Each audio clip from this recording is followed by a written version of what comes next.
ছবির নাম মালিক। ছবির শুরুতেই দেখা যায় একটা আগুন লাগা বাড়ির চারপাশে বিরাট এক সৈন্যবাহিনী ঘেরাও করেছে এবং সৈন্যবাহিনীর যে হেড কমান্ডার তার নির্দেশেই সৈন্যবাহিনীরা গুলি চালাচ্ছে এবং গুলি থামাচ্ছে। হেড কমান্ডার নির্দেশ দিল একজন সৈন্যকে যে ওই বাড়ির দিকে তাক করে গুলি চালাও। সে চালালো, ঠিক গুলিটা জানলায় গিয়ে লাগলো। হেড কমান্ডার তাকে শাবাশি দিয়ে বলল যে তোমরা তিনজন বাড়িটার দিকে এগিয়ে যাও। হেড কমান্ডারের নির্দেশেই তিনজন সৈন্যবাহিনী আগুন লাগা বাড়িটার চারিপাশে ঘেরাও করতে লাগলো এবং তখনই সেই বাড়িটির ভেতর থেকে একজন উঠে দাঁড়িয়ে তিনজনকেই গুলি করে মেরে দিল। এরপরেই দেখা যায় একজন দারোগা কিছু পুলিশ কনস্টেবলকে নিয়ে রাস্তায় গাড়ি চেকিং করছে। সেই সময়ই 50টা পরপর লরি চলে আসে এবং একজন পুলিশ কনস্টেবল গাড়ি চালকের কাছে কাগজপত্র দেখতে চায় এবং গাড়ির চেকিং করতে চায়, কিন্তু গাড়ির চালক জানায় যে এই গাড়ি পরপর 50টা গাড়ি মালিকের গাড়ি কখনো চেকিং হয় না। এই বলে সে পুলিশ কনস্টেবলের সঙ্গে তর্ক করতে থাকে এবং পুলিশ কনস্টেবল তার সঙ্গেও জোরাজুরি করতে থাকে। সেই সময়ই থানার দারোগা সেখানে এসে উপস্থিত হয় এবং দারোগাকে গাড়ির চালক জানায় যে এই গাড়ি মালিকের গাড়ি এবং মালিকের গাড়ি চেকিং করতে চাইছে। তখনই দারোগাবাবু একটু ব্যঙ্গ স্বরে পুলিশ কনস্টেবলকে বলে যে তুমি কেন মালিকের গাড়ি চেক করতে চাইছো, মালিকের গাড়ি তো কখনো চেক হয় না। এই বলে লাঠি নিয়ে গাড়ির চালককে নামিয়ে মারতে শুরু করে এবং সেই সময় কিছু লোক সেখানে এসে হাজির হয়।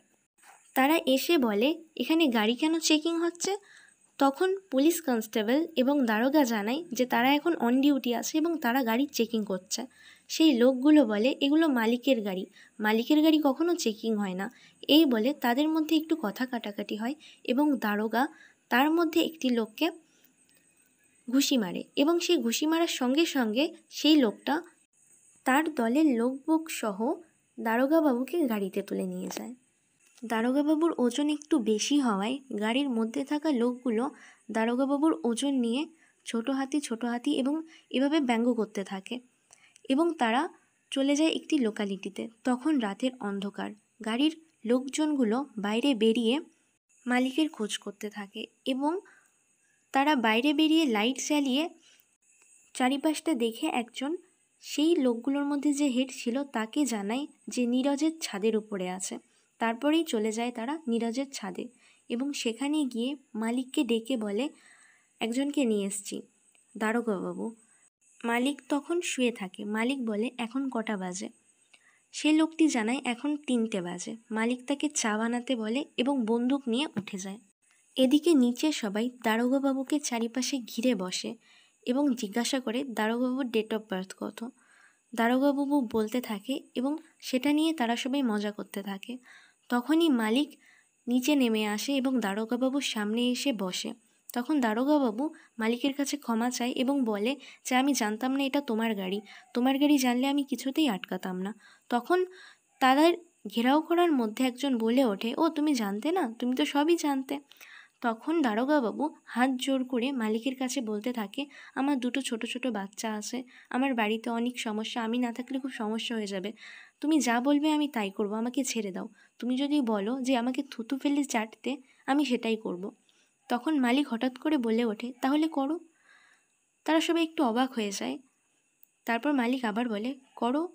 তারপর দারোগাবাবু থুতু ফেলে সেটা চেটে নেয় এবং চারিপাশের সবাই হাসাহাসি করে। তখন মালিক বলে যে কি আরেকবার করো।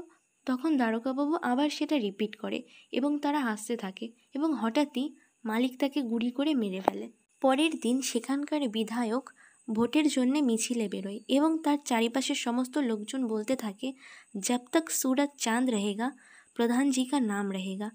এই নারা দিতে দিতে তারা সবাই মিছিলে বের হয় এবং সেখানেই চন্দ্রশেখর বলে একজন চলে আসে এবং বিধায়কজিকে বলে এই মালিকের কিছু একটা করতে। কাল রাতেও 50টা গাড়ি গেছে এবং দারোগাকে তুলে নিয়ে গিয়ে থুতু চাটিয়ে তাকে মেরে ফেলেছে। বিধায়কজি বলে যে আমি সমস্ত কিছুই জানি। তখন চন্দ্রশেখর বিধায়ককে বলে যে তাহলে কিছু করো, এই প্রশাসন কখনোই কিছু করবে না, কারণ এই প্রশাসন মালিকের ভয়তে তাদের গা হাত পা কাঁপে। তুমি যদি কিছু না করো তাহলে কিন্তু আমিই করব, আর আমি যদি কিছু করি সেটা কিন্তু কখনোই ভালো হবে না। তখন বিধায়ক বলল যে আমার এই ভোটটা চলে যাক, তারপরেই আমি দেখছি কি করা যায়। তাই বলে বিধায়ক মিছিল করতে করতে সেখান থেকে বেরিয়ে যায়। বিধায়ক গাড়ি করে ফেরার সময় এই ব্যাপারটা নিয়ে ভাবতে ভাবতে আসে এবং তার পাশের সিটে তারই একজন দলের লোক বসে থাকে এবং তাকে বলে যে এই এক মালিক এক গুন্ডাকে মারার জন্য আমাকে আর এক গুন্ডা ফিট করতে হবে। তখনই তার পাশের সিটে বসে থাকা সহকর্মী বলে যে একটা কথা বলবো, যদিও বা ছোটো মুখে বড় কথা। তখন বিধায়ক বলে হ্যাঁ বলো। তখন সেই ব্যক্তি বলে যে পুলিশ রঘু দাস 98টা এনকাউন্টার করে সাসপেন্ড হয়ে বসে আছে। তখনই বিধায়ক বুঝতে পারে এবং রঘু দাসকে লখনৌতে এসপি পদে নিযুক্ত করে মালিককে মারার জন্যে পাঠিয়ে দেয়। পরের দিন এসপি রঘুবাবু তার দলের লোকজন নিয়ে চলে আসে মালিকের বাড়িতে এবং সেখানে এসেই সারা ঘর চেকিং করতে থাকে। মালিকের বাড়িতে থাকে মালিকের মা এবং মালিকের বাবা, এবং তারা বিভিন্নভাবে এসপির সামনে কাকতি মিনতি করতে থাকে এবং তাকে বোঝায় যে দীপক ওরফে মালিক সে 2 বছর হলো বাড়িতেই আসে না এবং তার বাড়ির সঙ্গে কোনো যোগাযোগ নেই, আমি সামান্য একজন কৃষক। তখন এসপি বলে যে তুমি সামান্য কৃষক ছিলে, কিন্তু এখন হচ্ছে তুমি মালিকের বাবা। এই বলে এসপি বাবু সারা জায়গা চেকিং করতে করতে একটা দরজার সামনে চলে যায় এবং সেখানে গিয়ে সে দরজাটা খুলতে চায়, কিন্তু তখনই মালিকের বাবা সেখানে এসে বাধা দেয় এবং বলে যে এটা খুলো না। তখন এসপি বলে যে আমি একজন পুলিশ আর তুমি বৃদ্ধ হয়ে গেছো, আমি চাই না আমার কাজে তুমি কোনো রকম কোনো বাধা দাও। তখন এসপি দরজা খুলে দেখে সেই ঘরের মধ্যে একজন মহিলা অল্প বয়সী। সেখানে গিয়ে সে জিজ্ঞাসা করে তোমার নাম কি? সেই মেয়েটি বলে আমার নাম শালিনী এবং সে দীপকের স্ত্রী। তাই দেখে এসপি বলে বউ রেখে চলে গেছে, অথচ বউয়ের সঙ্গেও দেখা করতে আসে না।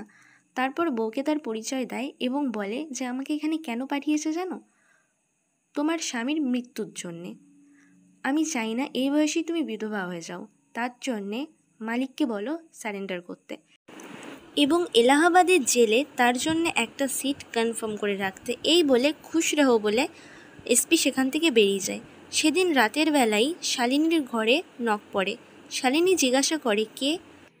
বাইরে থেকে আওয়াজ আসে আমি। শালিনী বুঝতে পারে দীপক এসেছে, ওরফে মালিক। দরজা খুলে তাকে হাঁক করে এবং তারপরেই একটা চড় মারে। তারপর ঘরের মধ্যে নিয়ে গিয়ে তার যেন কারো নজর না লাগে তার জন্য একটা প্রক্রিয়া করতে থাকে এবং মালিক বলে তোমারই নজর লেগেছে, আর কার লাগবে? শালিনী তাকে বলে পুলিশ এসেছিল এবং তাকে স্যারেন্ডার করে দিতে বলেছে। দীপক বলে আমি এত দূর চলে এসেছি যেখানে স্যারেন্ডার নয়, এখানে শুধু কাণ্ড হয়, আর তুমি কিছুদিন অপেক্ষা করো, সামনেই বিধানসভার ভোট আসছে, টিকিট পেয়ে গেলেই তারপরে আমরা লালবাতিতে ঘুরবো। শালিনী বলে কবে আসবে সেটা? দীপক বলে তাড়াতাড়ি চলে আসবে। এবং তার মধ্যেই দীপকের সহকর্মী বাইরের থেকে একজন বলে ওঠে যে দীপক তোমার বাবা ডাকছে। দীপক তারপর বাইরে বেরিয়ে গিয়ে বাবা মায়ের সঙ্গে কথা বলতে থাকে। তার বাবা এবং মা উভয়েই বলে তাকে সারেন্ডার করে দিতে পুলিশের কাছে, কিন্তু দীপক রাজি হয় না। দীপক বলে তোমরা বাহাদুর ছেলে জন্ম দিয়েছো এবং আমার কিছুই হবে না। তার সহকর্মী সবাইকে বলতে বলে তোমরা সবাই বলো যে আমার কিছু হবে কি না। তারা সবাই বলে যে কিচ্ছু হবে না। এর মধ্যেই একজন খবর পাঠায় দীপকের কাছে যে পুলিশ চলে এসছে এই গ্রামে। দীপক সবাইকে নিয়ে বেরিয়ে যায় ঘর থেকে এবং রাস্তায় পুলিশের জন্য তারা দাঁড়িয়ে থাকে। পুলিশের গাড়ি আসার পর দীপক গাড়িটা থামায় এবং সেখানেই গিয়ে বলে পুলিশের দারোগার কাছে যে তুমি গুনতে পারো, দেখি তো কজন আছো, এই বলে গুনতে থাকে এবং দারোগাকে বলে তোমাদের এসপি সাহেব গেছিল আমাদের বাড়িতে, এটা যেন আর কখনো না হয়। দারোগা ভয় পেয়ে গিয়ে বলে যে কি মালিক আমরা চলে যাচ্ছি এখান থেকে। দীপক তাদের 1400 টাকা দেয় এবং সবাইকে 200 করে ভাগ করে অ্যাশ করতে বলে এবং দারোগাবাবু খুশি হয়ে এবং একটু ভয় পেয়েও সেখান থেকে গাড়ি ঘুরিয়ে চলে যায়। পরের দিন স্কুলের সামনে মালিকের দলের লোকেরা গাড়ি নিয়ে দাঁড়িয়ে থাকে এবং একটি পুলিশ কনস্টেবল একটি বাচ্চাকে স্কুল থেকে বের করে নিয়ে আসতে যায়। তখন মালিকের দলের একজন বলে যে কি বাচ্চাটি কে? পুলিশ কনস্টেবলকে। পুলিশ কনস্টেবল জানায় খুব উৎসাহের সঙ্গে যে এটা প্রভু দাসের নাতি। মালিকের দলে সেই ব্যক্তি বলে, প্রভু দাস। পুলিশ কনস্টেবল বলে, আপনি প্রভু দাসকে চেনেন না? আমাদের এসপি প্রভু দাসের নাতি। তখন মালিকের দলে সেই ব্যক্তি বলে যে কি, আরে বাবা, প্রভু দাসের নাতি, তাহলে এই বাচ্চাকে কেন এইভাবে নিয়ে যাচ্ছ? তোমার সঙ্গে কোনো বন্দুক নেই, কোনো ফোর্স নেই, এই বাচ্চাকে যদি কেউ কিছু তুলে নিয়ে যায়, কিছু হয়ে যায়? তখন কনস্টেবল বলে, কার সাহস আছে যে এই বাচ্চাকে কিছু করবে বা এর গায়ে হাত দেবে? তখন সে ব্যক্তি বলে, মালিকের নাম শুনেছ? তাই বলে সে বাচ্চাটিকে বলে, চকলেট খাবে? সে বাচ্চাটি বলে হ্যাঁ। তাই বলে সে বাচ্চাটিকে গাড়িতে করে নিয়ে যায়। এরপরেই প্রভু দাস সমস্ত কনস্টেবলকে পরপর লাইন করে দাঁড় করায় এবং জিজ্ঞাসা করতে থাকে তখন ডিউটিতে কে ছিল। এবং তখন একজন কনস্টেবল ভয় পেয়ে পিছু পা হয়ে দৌড়াতে যায় এবং প্রভু দাসও তার সঙ্গে সঙ্গে দৌড়াতে যায়। তখনই সামনে মালিকের গাড়ি চলে আসে, অনেকগুলি গাড়ি, এবং মালিক তার দলের অনেকগুলি লোক নিয়ে সেখানে উপস্থিত হয়।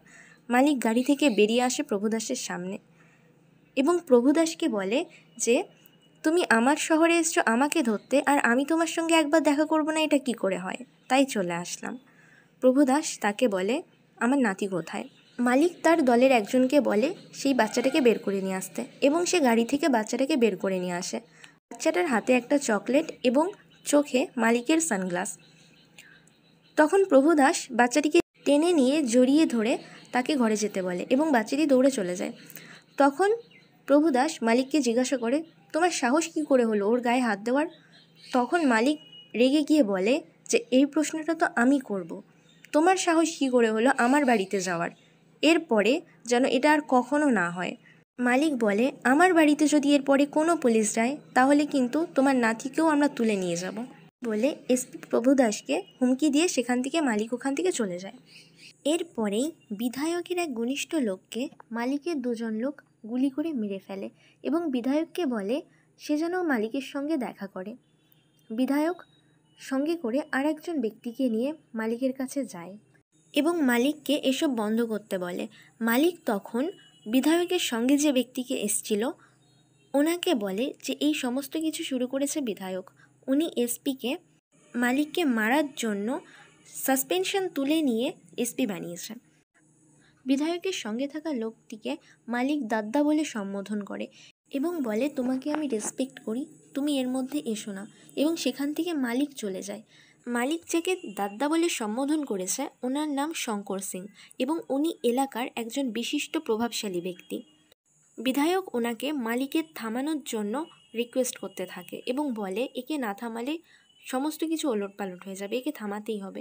তখন শঙ্কর সিং বলে যে, একে আমি নিজের হাতে ধরে মানুষ করেছি, একে থামানো সম্ভব না।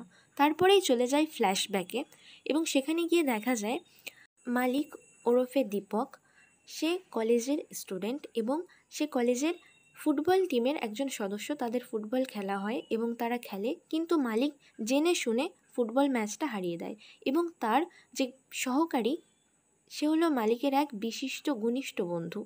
সেই বন্ধুটি তাকে জিজ্ঞাসা করে যে, আমাদের ম্যাচটা হারালে কেন?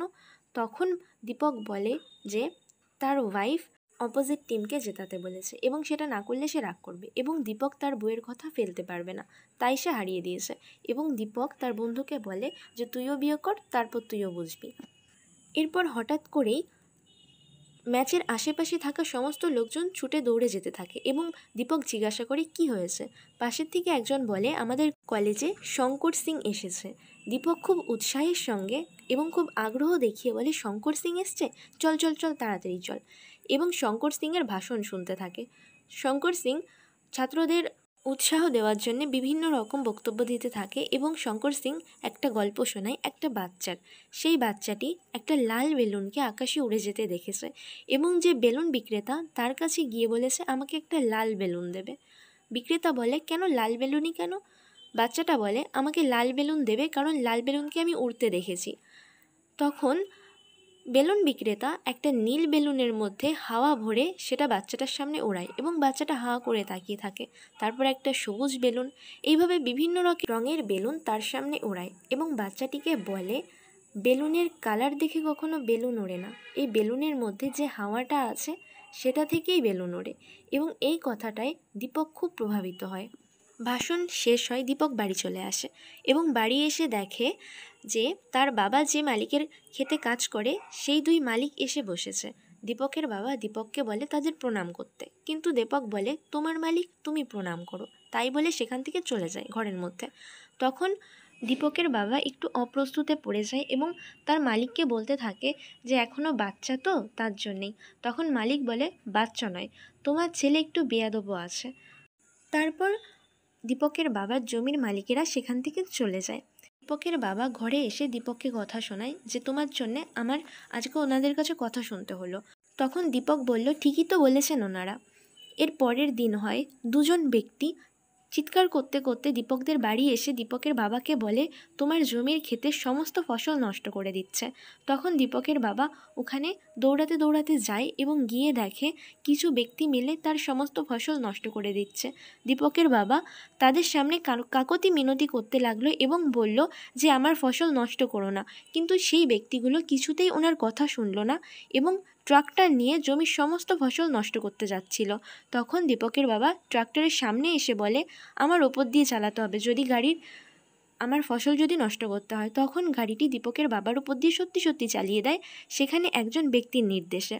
এবং পরবর্তীতে দীপকের বাবা যখন হসপিটালে ভর্তি হয় তখন দীপক এটা নিয়ে খুবই দুশ্চিন্ত হয়ে যায় এবং সে জানতে পারে যে এটা শঙ্কর সিংয়ের ছেলে নির্দেশে এই কাজটা হয়েছে। দীপক ছুটতে ছুটতে চলে যায় শঙ্কর সিংয়ের বাড়ি এবং শঙ্কর সিংয়ের কাছে গিয়ে তার ছেলের নামে নালিশ করে এবং বলে যে আপনার ছেলে এরকম আমার বাবাকে মেরেছে। তখন শঙ্কর সিং তার কথায় বিশেষ একটা পাত্তা দেয় না। পাত্তা না দিয়ে তাকে বলে যে বাবাটা কার? দীপক বলে আমার। শঙ্কর সিং তখন বলে তাহলে কাজ কার করা উচিত, তোমার না আমার? তখন দীপক বলে আপনি আমাদের কলেজে এসে তো বড় বড় ভাষণ দিয়ে গেলেন যে বেলুনের রং দেখে কখনো বেলুন ওড়ে না, বেলুনের মধ্যে হাওয়াতে বেলুন ওড়ে। তখন শঙ্কর সিং বলে যে যার বাবা সে এই কাজটা করবে, আমি কেন করতে যাব? তখন দীপক বলে আপনার ছেলেকে কিন্তু আমি মেরে ফেলবো। দীপকের এই কথা শুনে শঙ্কর বলে ঠিক আছে মেরে ফেলো, মেরে ফেলে তারপর বলো, এর আগে এখানে কখনো আসবে না। তাই বলে তিনি ঘরে চলে যায় এবং দীপক সেখান থেকে রাগে ফুঁসতে ফুঁসতে চলে আসে। দীপকের ওখানেরই একজন দীপকের কাছে এসে বলে তুমি শঙ্কর সিংয়ের ছেলে ল্যাংড়াকে খুঁজছো? আমি জানি ও কোথায় আছে, চলো আমার সঙ্গে। তাই বলে দীপককে নিয়ে যায় এবং দীপক ওখানে একটা ডুমরো সেলারের কাছ থেকে ডুমরো কিনে সেই ব্যক্তির হাতে দিয়ে বলে যতক্ষণ না মার শেষ হচ্ছে ততক্ষণ পর্যন্ত এটা বাজিয়ে যাবে, থামবে না। এবং তাই বলে সে শঙ্কর সিংয়ের ছেলে ল্যাংড়ার কাছে যায় এবং গিয়ে দেখে তারা চারজন সেখানে বসে আছে, বসে তারা চা খাচ্ছে। তখন ল্যাংড়ার দিকে দীপক কিছুক্ষণ তাকিয়ে থাকে এবং ল্যাংড়া হেসে তার মজাক উড়িয়ে বলে এভাবে কেন তাকিয়ে আসো, তুমি জানো আমি কে? তখন দীপক বলে এটা তো আমার কাছে জিজ্ঞাসা করবে, তুমি জানো আমি কে? কাল রাতে যাকে তুমি মেরেছো আমি তার ছেলে, সে আমার বাবা। তাই বলে ল্যাংড়া সহ বাকি তিনজনকে প্রচণ্ড মার মারে এবং ল্যাংড়াকে মেরে মেরে সে সেখানে বারুদ দিয়ে জ্বালিয়ে দেয় এবং সেই খবরটা পরের দিন নিউজে প্রকাশিত হয় এবং সেই ফ্ল্যাশব্যাক ছেড়ে গিয়ে বর্তমানে আবার চলে আসে। বিধায়ক শঙ্কর সিংয়ের সামনে দদ্দা বলে হাত জোর করে বলে একমাত্র তুমিই পারবে মালিককে আটকাতে। মালিক এবার বিধায়কের ভোটে দাঁড়াচ্ছে, এটা তোমাকে যে করে হোক আটকাতেই হবে। তখন শঙ্কর সিং বলে যে দেখো আমি এর মধ্যে নেই, আমার ভূমিকা একদম স্পষ্ট, আমার দুদিকেই থাকতে হবে, কিন্তু সারথি আমি একজনেরই হতে পারবো। তখন বিধায়ক বলে সেই সারথি তুমি মালিকের হবে, তাই তো? কিন্তু তুমি একটা কথা মনে রেখো, আজকে তুমি যার সারথি হচ্ছ কাল কিন্তু তার হাতেই তোমাকে মরতে হবে। তাই বলে সে প্রণাম করে সেখান থেকে চলে আসে। এদিকে মালিক তার বিধায়কের ভোটের জন্য টাকা জমাতে থাকে এবং টাকা সব গুনতে থাকে। তখন তার সেই কলেজের খুব কাছের বন্ধু সে বলে ওঠে তুমি যদি বিধায়কের ভোটে দাঁড়াও তাহলে এলাহাবাদে অনেক রক্ত বইবে। তখন মালিক বলে যে আমার কোন দিন কোন কাজটা ভালোভাবে হয়েছে, আমার সব দিনই সব কিছুর জন্য পরিশ্রম করতে হয়েছে। মানুষ দু ধরনের হয়, এক হয় যে পরিশ্রম করে ঘাম ঝরিয়ে অর্থ উপার্জন করে, আর এক হয় যারা পরিশ্রম করে ঘাম রক্ত ঝরিয়ে অর্থ উপার্জন করে, এবং আমি হলাম সেই দ্বিতীয়টা, আমাকে সেইভাবেই লড়তে হবে। এদিকে বিধায়ক চন্দ্রশেখর মানে যে বিধায়কের কাছে মালিককে থামানোর জন্য প্রথম কমপ্লেন করেছিল সে, এবং এই তিনজনে মিলে মালিককে আটকানোর জন্য বিভিন্ন রকম ছক কষতে থাকে এবং এসপি তার পুলিশ সৈন্যবাহিনী নিয়ে মালিকের ডেরায় হামলা চালায় এবং মালিক এবং তার সেই খুব কাছের বন্ধু এবং তার খুব কাছের যে সহকর্মীরা আছে তারা কোনো রকম সেখান থেকে পালিয়ে বাঁচে।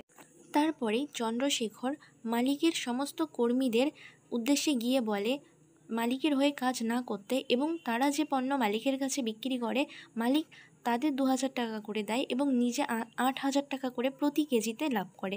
সমস্ত কর্মীদের উপর অন্যায় হচ্ছে, কিন্তু কর্মীর মধ্যে যে লিডার সে মালিকের সাপোর্টার এবং এসে বলে আমরা মালিকের হয়েই কাজ করব। কিন্তু তাদের বাদে মালিকের যে সমস্ত জায়গায় সে কাজ করে সব কিছুই কম দামে এবং কম লাভে চন্দ্রশেখর কিনে নেয় এবং মালিককে সব দিক দিয়ে ঘেরাও করে ফেলে।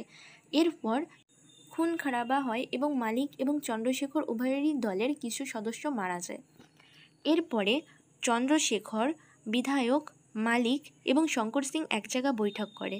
বিধায়ক শঙ্কর সিংকে বলে যে দাদা তুমি মালিককে বারণ করো যাতে সে বিধায়কের ভোটে না দাঁড়ায়, আটকাও তুমি। এবং বিধায়ক এটাও বলে মালিক যেন সব কিছুতে একটু কম্প্রোমাইজ করে নেয়, কিন্তু মালিক কিছুতেই সেটা করতে রাজি নয়।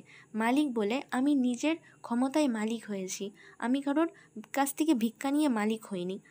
কারোর যদি ক্ষমতা থাকে তাহলে সে নিজের দমে মালিক হোক, কারোর কাছে ভিক্ষা চেয়ে নয়। তখন চন্দ্রশেখর রেগে যায় এবং বলে আমাকে ভিখারি বললে? তাই বলে তাদের মধ্যে মারামারি হয় এবং শঙ্কর সিং মালিককে বলে এইখানে একটু কম্প্রোমাইজ করে নিতে এবং বিধায়কের ভোটে যেন সে না দাঁড়ায়।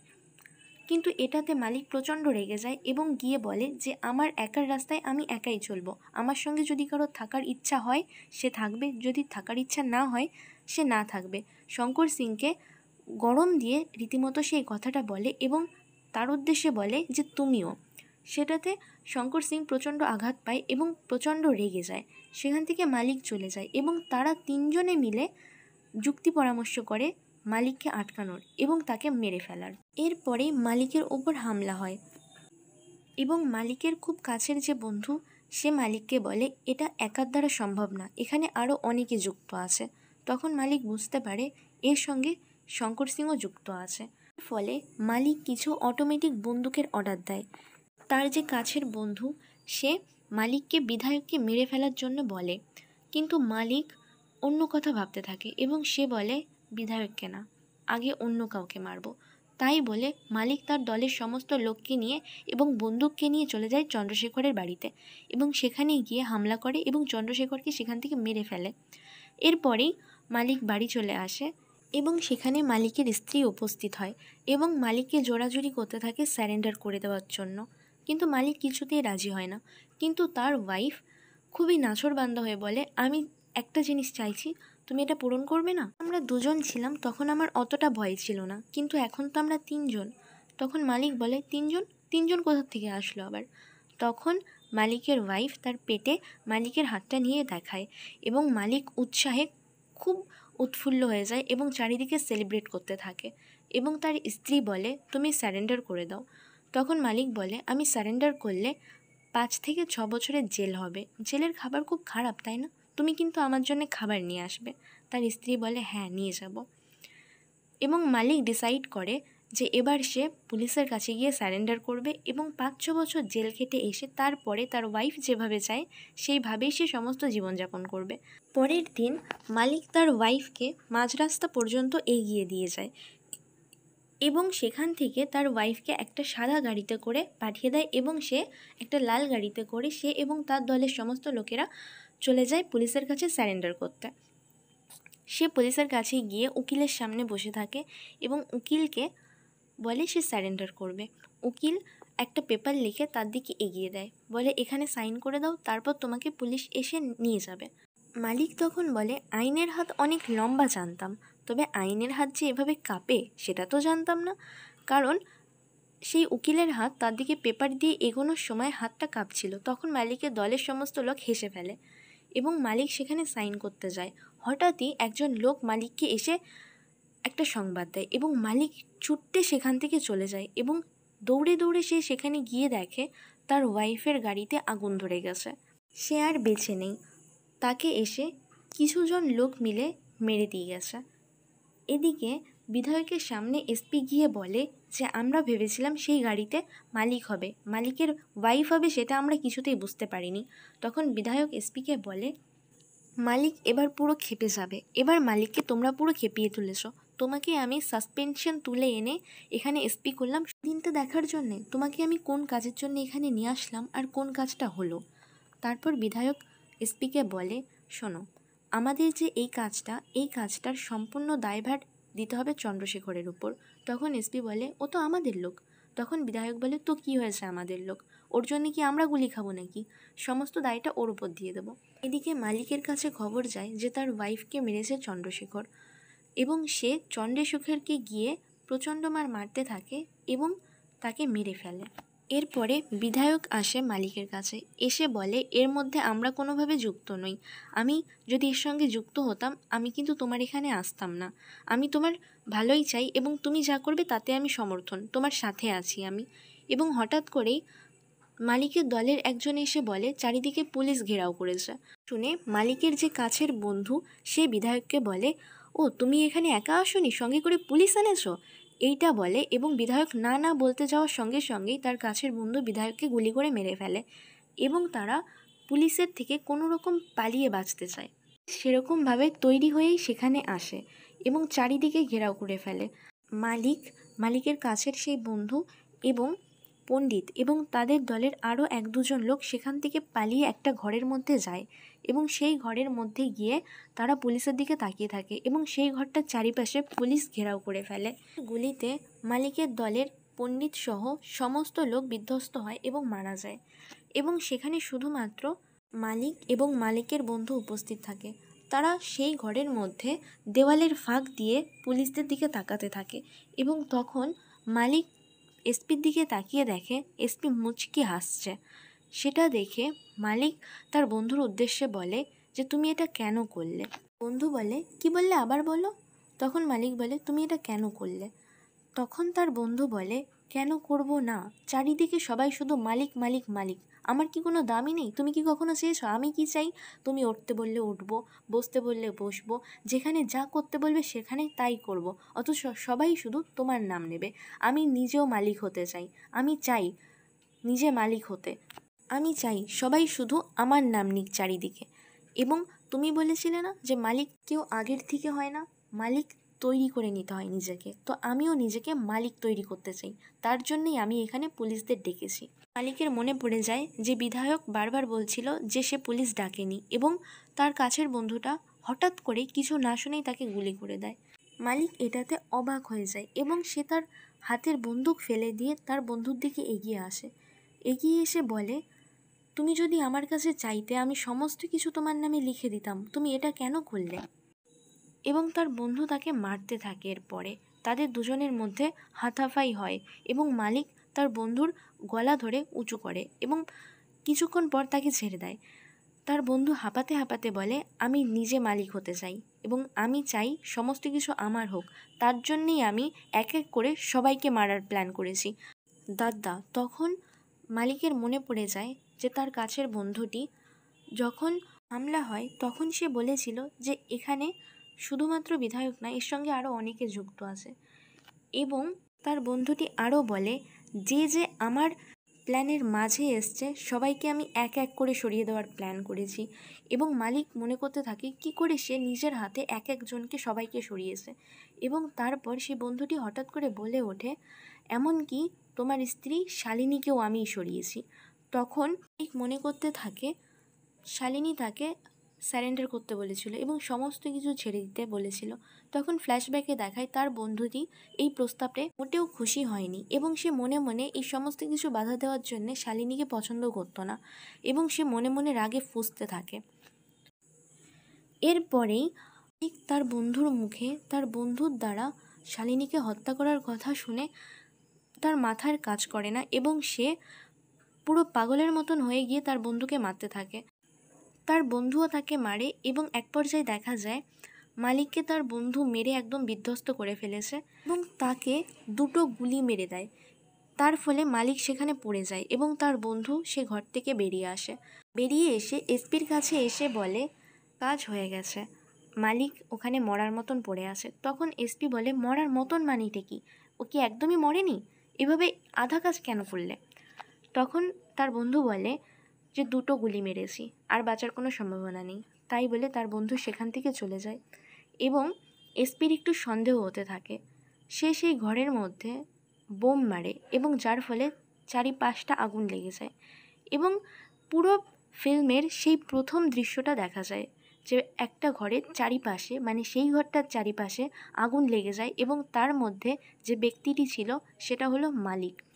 এবং পুলিশ এসপি চারিদিকে ঘেরাও করে এবং চারিদিকে ঘরের চারপাশটায় আগুন লাগিয়ে দেয় এবং পুরো ঘর আগুনে পুড়ে ছাই হয়ে যায়। তারা সেখান থেকে চলে আসে। এরপরে দেখা যায় যে মালিকের সেই কাছের বন্ধু সে বিধায়কের ভোটে দাঁড়িয়ে সে বিধায়ক হয় এবং একটা সভা হয় যেখানে এসপিকে 103টা এনকাউন্টার করার জন্যে সম্বোধন দেওয়া হয় এবং সেটা দেয় বিধায়ক। তারপর বিধায়ক জিজ্ঞাসা করে এসপির কাছে এরপর কী প্ল্যান। তখন এসপি বলে এরপর চলে যাব কলকাতা। এবং দেখা যায় এসপি কলকাতায় চলে যায়। এবার সেখানে দুর্গাপুজোর ভাসানের দিন এবং এসপি পুরো ভিড়ের মধ্যে প্রচণ্ড হইহুল্লোড় করতে থাকে এবং ভিড়ের মধ্যেই মুখে কাপড় বেঁধে এক ব্যক্তি সামনে আসে এবং এসপি তার দিকে এক দৃষ্টিতে তাকিয়ে থাকে। সে আরও কাছে আসে, কাছে এসে মুখ সরাতেই দেখা যায় মালিক।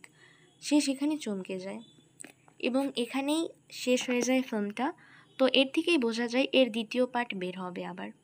ধন্যবাদ। সবার কেমন লাগলো অবশ্যই কমেন্ট করে জানাবে এবং তোমাদের যদি কোনো ফিল্মের রিভিউ চাও বা এক্সপ্লেনেশন চাও আমাকে অবশ্যই জানাবে কমেন্ট বক্সে কমেন্ট করে।